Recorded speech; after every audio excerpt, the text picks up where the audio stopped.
오늘 보실 하나님 말씀은 이사야 66장 10절부터 14절 말씀입니다. 이사야 66장 10절부터 14절 말씀 보겠습니다.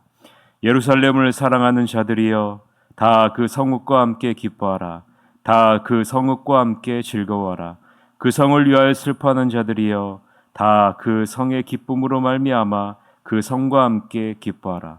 너희가 젖을 빠는 것과 같이 그 위로하는 품에서 만족하겠고 젖을 넉넉히 빤 것 같이 그 영광의 풍성함으로 말미암아 즐거워하리라. 여호와께서 이와 같이 말씀하시되 보라 내가 그에게 평강을 강같이 그에게 문나라의 영광을 넘치는 시내같이 주리니 너희가 그 성읍에 젖을 빨 것이며 너희가 옆에 안기며 그 무릎에서 놀 것이라. 어머니가 자식을 위로함 같이 내가 너희를 위로할 것인즉 너희가 예루살렘에서 위로를 받으리니 너희가 이를 보고 마음이 기뻐서 너희 뼈가 연한 풀의 무송함 같으리라. 여호와의 손은 그의 종들에게 나타나겠고 그의 진노는 그의 원수에게 더하리라.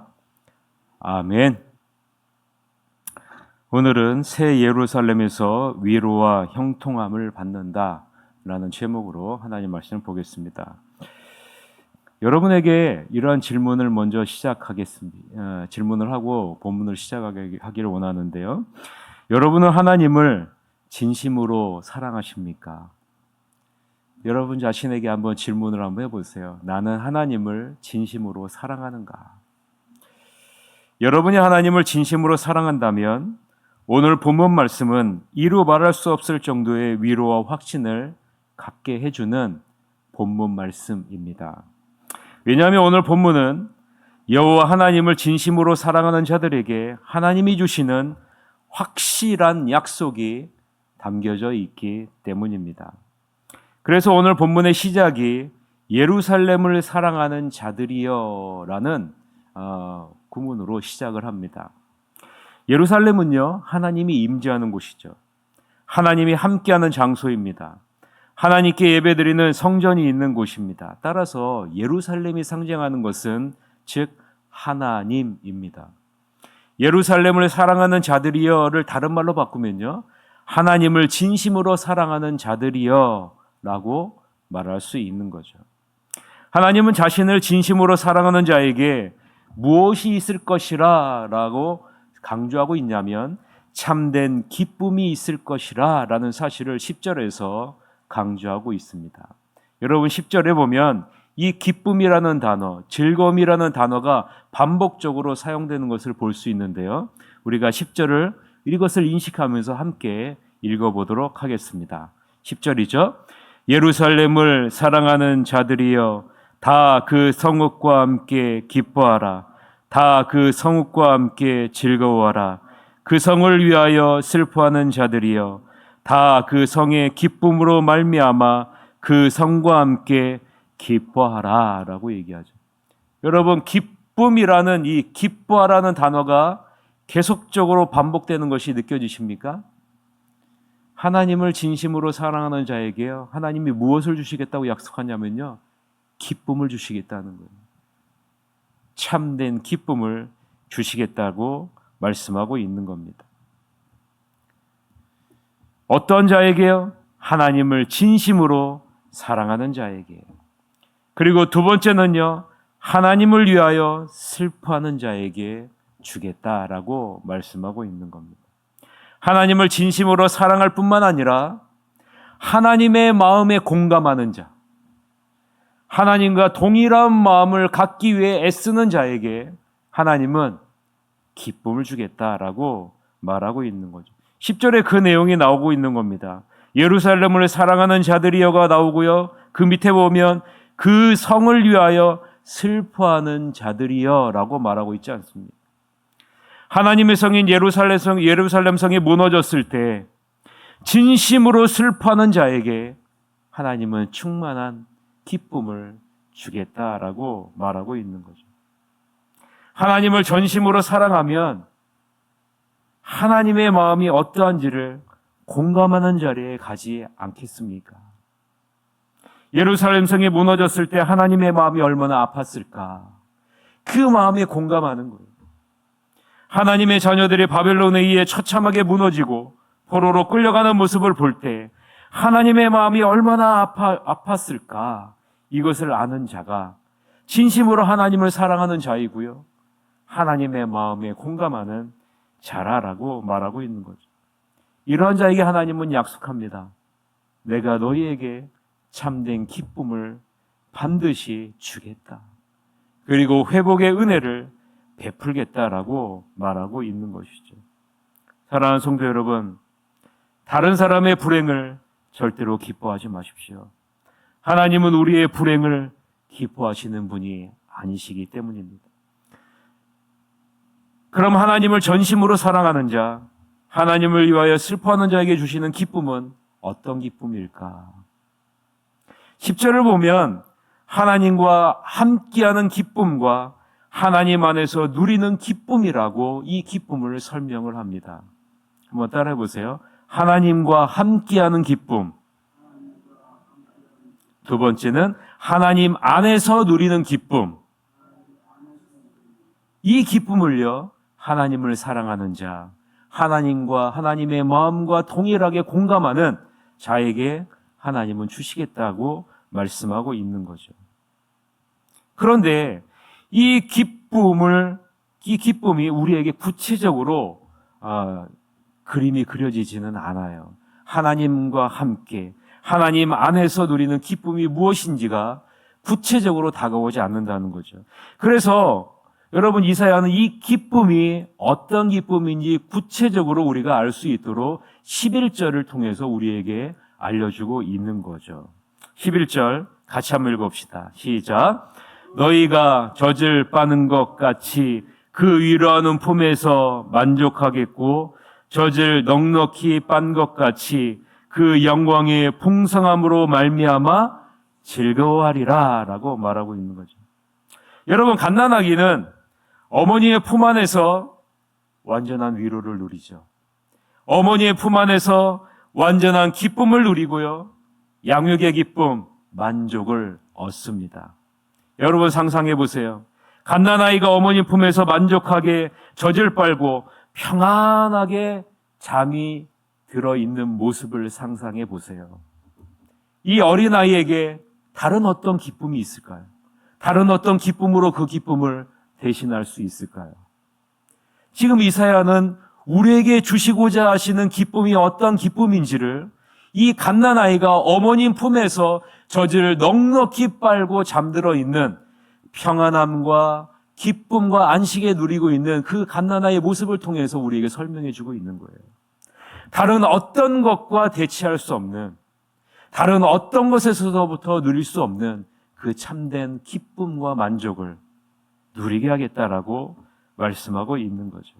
어떤 자에게요?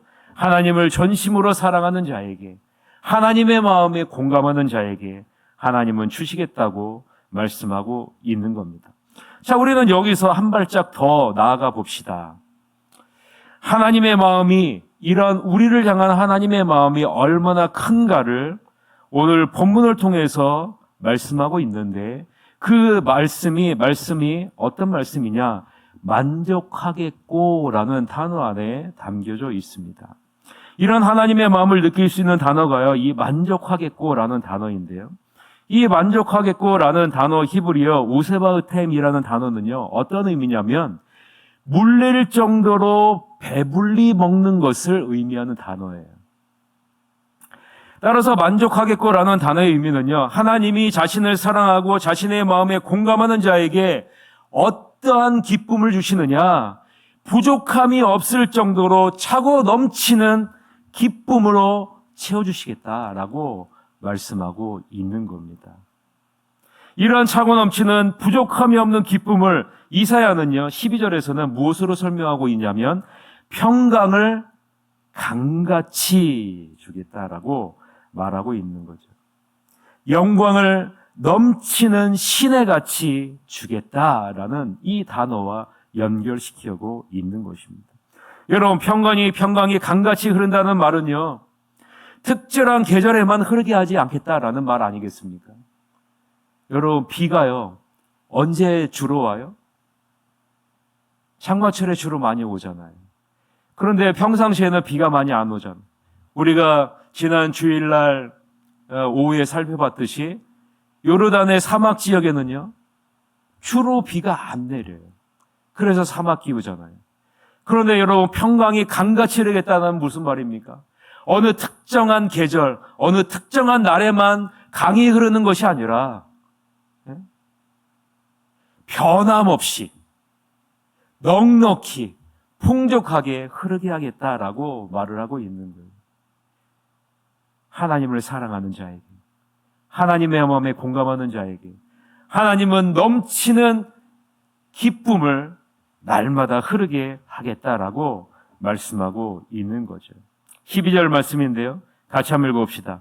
여호와께서 이와 같이 말씀하시되 보라, 내가 그에게 평강을 강같이 그에게 문나라의 영광을 넘치는 시내같이 주리니 너희가 그 성읍의 젖을 빨 것이며 너희가 옆에 안기며 그 무릎에서 놓을 것이라 라고 말하고 있는 거죠. 여러분을 향한 하나님의 마음이 느껴지십니까? 하나님은 자신 안에서 자신과 함께 누리는 차고 넘치는 풍성한 기쁨을 끊임없이 우리에게 채워주기를 원하시는 분이시라라는 사실입니다. 이러한 기쁨을 다 누리시는 여러분이 되시기를 바랍니다. 하나님은 우리가 죄악된 이 세상에서 참 힘겹고 어렵게 살고 있다는 사실을 다 알고 계십니다. 바벨론 포로로 끌려가 처참한 삶을 살고 있는 이스라엘 백성들의 처지를 하나님은 다 알고 계시는 거죠. 그래서 하나님은요, 이러한 이스라엘 백성들을, 이러한 우리를 어머니가 자식을 위로함같이 위로해 줄 것이다 라고 말씀하고 있는 것 아니겠습니까? 13절인데요. 같이 한번 읽어봅시다. 어머니가 자식을 위로함같이 내가 너희를 위로할 것인지 너희가 예루살렘에서 위로를 받으리니 라고 말합니다. 여러분, 다른 곳에서 위로를 찾지 마세요. 하나님의 자녀는 어디에서 위로를 받는다고 얘기합니까? 예루살렘에서. 예루살렘은 무엇을 상징해요? 하나님. 자식이 어디에서 위로를 받습니까? 부모에게서 위로를 받죠. 하나님의 자녀는요, 예루살렘에서 위로를 받습니다. 여러분, 억울한 일이 있습니까? 어디로 와야 돼요? 교회로 와야 돼요. 교회로 와야 돼요. 여러분 인생에 문제가 있습니까? 해결되지 않는 문제가 있습니까? 찾을 수 없는 답이 있습니까? 어디에서 찾아야 돼요? 하나님의 말씀에서 찾아야 돼요. 여러분의 인생이 꼬였습니까? 풀리지 않습니까? 어디로 가야 돼요? 어디로 가야 돼요? 교회에 와서 기도해야죠. 기도해야죠. 여러분의 참된 위로와 기쁨이 어디서부터 옵니까? 하나님께로부터 온다고 분명하게 이야기하고 있지 않습니까? 우리의 어려운 처지, 우리의 아픔에 공감해 주실 수 있는 분은요, 이 세상에 존재하지 않는다는 거예요. 사람이 할 수 있다고요? 하는 것처럼 보이죠. 그러나 여러분, 사람은 변해요. 사람이 진정한 위로와 기쁨과 공감을 가져다 줄 수 있습니까? 아니에요, 여러분. 아무리 여러분의 아픔을 들어준다고 해도요, 여러분의 아픔이 해결되지 않습니다.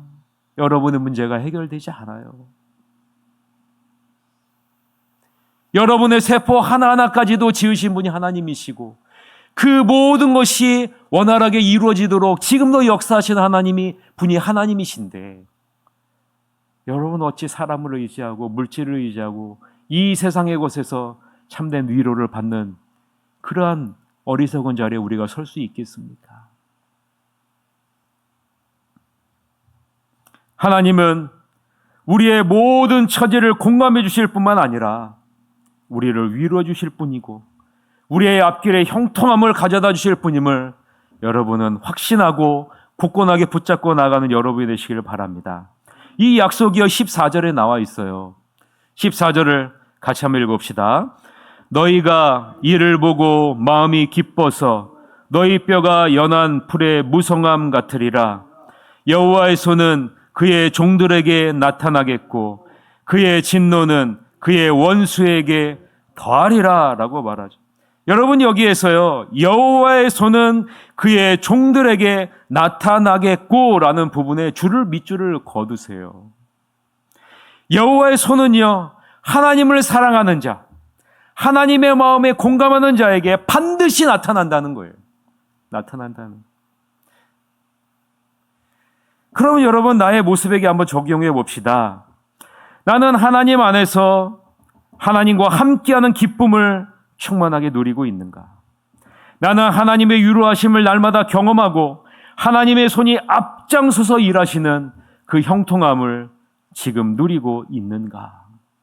한번 내 자신의 모습에 한번 질문을 한번 던져보세요. 아마도 잘 누리고 있지 못한다라고 생각하기가 쉽습니다. 그럼 나는 왜 이러한 기쁨을, 형통함을, 하나님이 앞장서서 일하시는 그 손을 누리고 있지 못할까? 우리는 두 가지로 생각해 봐야 돼요. 나는 하나님을 진심으로, 전심으로 사랑하고 있는가? 하나님도 사랑하고 다른 것도 사랑하는 그러한 자리에 있지는 않을까? 두 번째는 나는 하나님의 마음을 따라가고 있는가? 이 세상의 음성에 따라가고 있지는 않는가? 내 자신에서부터 오는 음성에 내 자신으로부터 나오는 마음을 따라가고 있지는 않는가? 여러분, 이것을 우리는 점검해 봐야 돼요. 하나님은 분명하게 약속하셨잖아요. 하나님을 전심으로 사랑하고 그 마음을 따라가는 자에게 하나님은 참된 기쁨과 위로와 하나님의 손이 앞장서서 일하시는 형통함을 반드시 주겠다라고, 하나님과 함께하는 하나님 안에서 누리는 기쁨을 누리게 하겠다라고 분명하게 약속해 주시고 있기 때문이죠. 여러분, 이 새벽에 여러분의 자신의 모습을 뒤돌아보십시오. 나는 하나님을 전심으로 사랑하고 있는가?